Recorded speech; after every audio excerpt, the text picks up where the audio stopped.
What is going on, sports minds? It's your boy MJ coming at you with yet another waiver wire ad here. I am streaming a bit early today, and that's okay. I want to make sure you guys get a good night's sleep and you're nice and tucked in your bed and very happy, and you wake up in the morning as happy as I am. I don't know about you guys. I wake up early in the morning, and one of the very first things I love to see when I wake up is seeing those waiver wires process, and I get my guys, and I don't just get the one guy, I get multiple guys, right? Because I'm the guy that sets multiple different scenarios. That's what I want to talk about here today. I want to show you guys how you do that. I want to show you what it is you should do and who should be your waiver wire pickups this week. So I'm going to go ahead and jump right into that here. So first of all, that you want to pick up, what I would say is if you have multiple guys you want to pick up, you want to put in multiple waiver wire ads. What's going on, guys? Thank you for joining me. You have to have multiple waiver wire ads for the same guy. So that means if you have multiple people, you're going to say, hey, I'm going to set this transaction for the same guy with two or three different players. So basically, at the end of the day, you just want to make sure that you're not putting yourself in a position where you could have gotten that player and you missed it because you didn't, in fact, put into extra work, right? So I will have about 3 or 4 different targets that I go after, and these are the guys that I want to go after every week. And I think some of the guys in my league are tuned in right now. So if you are tuned in, guys, leave me a message. I really appreciate it. Thank you for the love and support.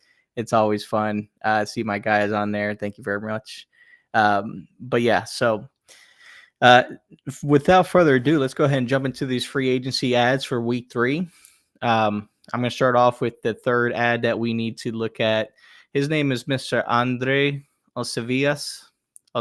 I can't pronounce that correctly. I apologize if I butchered it. It is the Greek god over there in Cincinnati. He had a coming out game, 5 for 7, 52 yards and a touchdown. Obviously, that doesn't sound like great numbers, but if you watch that Cincinnati offense, you would know that they were struggling very much so. And someone that is worth to add. He is actually only rostered in 7% of the leagues. So when I talk about these free agency ads, these are not players that are just available on your free agency just because somebody dropped them, right? I'm talking about players that are 50% or less rostered in ESPN leagues. So right now, this guy's only rostered in 7%. He's averaging 12.2 points a game.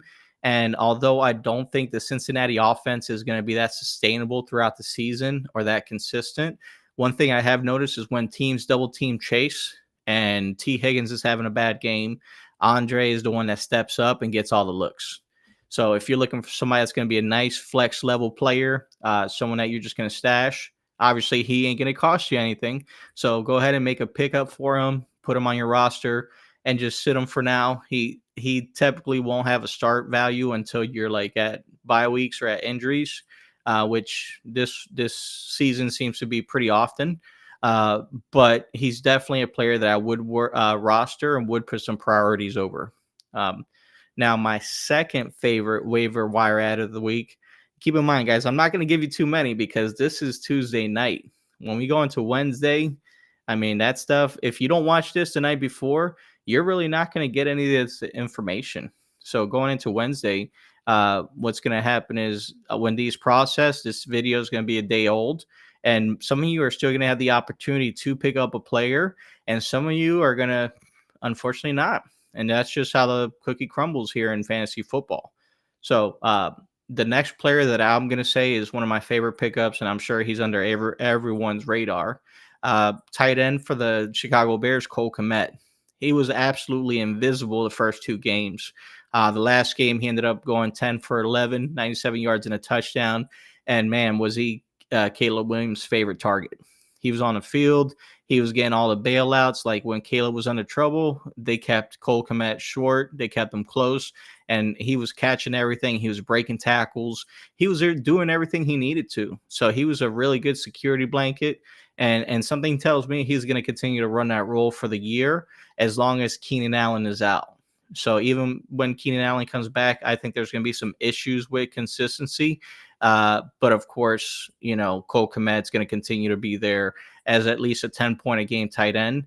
And guys, when we're talking about tight ends, especially considering this year, the way tight ends have been, the more consistent the tight end, the better. You're not going to always get Hail Marys or home runs or touchdowns just off of a tight end, right? Anybody that owns Sam Laporta will tell you that this year, right? Or Travis Kelce owners will tell you that this year. There is no guaranteed tight end must start. Like, there's a few guys that look really good, but at the end of the day, those weren't the guys that you were drafting in the top, 4 or 5 rounds. So that's unfortunately the way it works. And that's why I always say and preach every single year, tight end is a position that you do not need to value so much. Reason being, if you have an injury, it screws you up. I have one league where I ended up drafting Sam Laporta in the 5th round. And guess what? That's my worst team. I could have got a really good wide receiver in the 5th round. I could have got a better running back in the 5th round. But what I do, I got Sam Laporta. I ended up matching him up with, some other players. And unfortunately, that league seems to be my worst one, even though I'm 1-2. It seems to be the league that's slipping away from me. And I know some of you feel like me. You feel like your league is slipping away. I think waiver wire is the best place to go. Even if you're not able to get the trades you want right now, you pick up the waiver wire, you slip a couple wins in there, maybe a couple good weeks, and you sell high on those players, which is what I do, right? If anybody plays with me, they know I'm always wheeling and dealing. I'm always trying to find the next best deal, and I'm always 2 steps ahead thinking on who is going to be the next guy that I want on my team. Now, doesn't mean that I always win those trades, right? I've had plenty of lost trades over the last few years, but if you target the right free agents and not just think for the moment or just because they had a blow up game, it's definitely going to benefit you long term in your fantasy season. And even if you have injuries, you could still survive them and even make a trade that might even benefit your team. So Cole Kmet was number 2. Now, the top free agency ad for this week. Now, this is going to surprise a lot of people, right? And a lot of people are going to disagree with me. But that's why I do this stuff, right? Because I'm going to say shit that people don't even talk about. Now, number 1 ad this week is going to be Jalen Tolbert, wide receiver for the Dallas Cowboys. Now, if you saw him play last couple weeks, he's been going off with Dak Prescott. We all know that Dak has a big arm. He has Brandon Cooks as the number 2 target. CeeDee's the number 1 without a doubt. And Jake Ferguson's over there, actually probably on top of Brandon Cooks for the pecking order. But what we've seen recently is that Jalen Tolbert has been getting more snaps. This is his 3rd year in the season. He was supposed to be this top regarded talent, going into here. So it's really nice to know that he is actually finally producing. And man, he is having some good games. The guy is only rostered in 6.4% of leagues. So he qualifies for a free agency ad here or a sleeper ad. He had 3 for 5 for 42 yards and a touchdown last game. And surprisingly, he's averaging 10 points a game, and he's very consistent.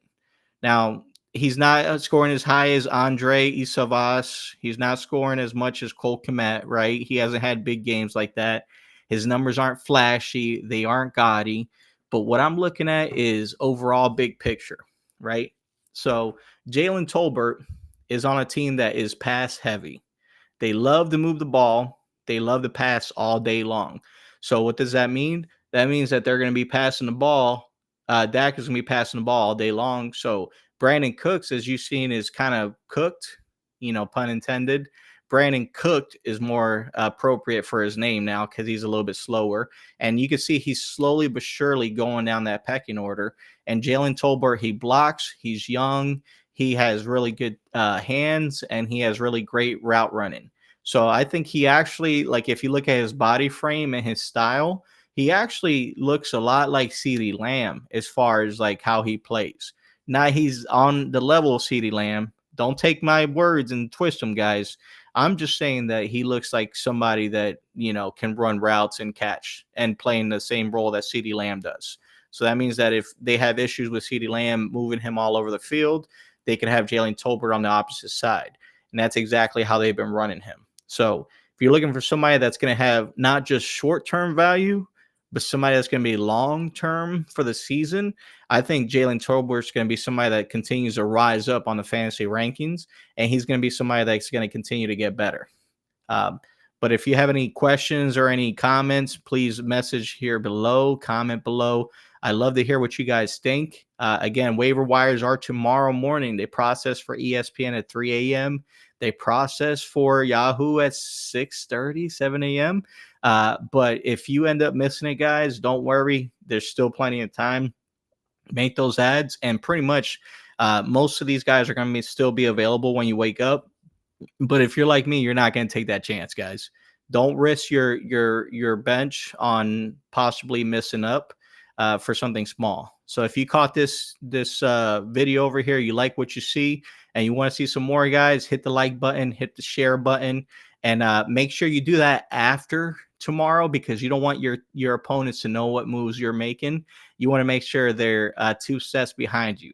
So, guys, make sure to subscribe, like, follow me, and we'll see you here again, same time, same place next week, guys, for another waiver wire pickup. All right, guys, you have a good one.